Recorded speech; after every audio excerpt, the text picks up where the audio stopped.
এরকম করছো মা? সকাল সকাল আমার ভালো লাগছে না। তুমি যদি বলো আমাকে উঠে যেতে, আমি উঠে যাচ্ছি, কিন্তু এসব করো না প্লিজ মা। ঘুমা ঘুমা।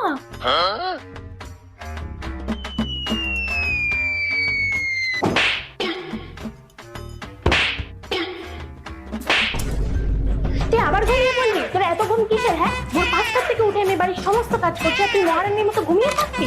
তোর চোখে না লঙ্কা ডলে দেবো।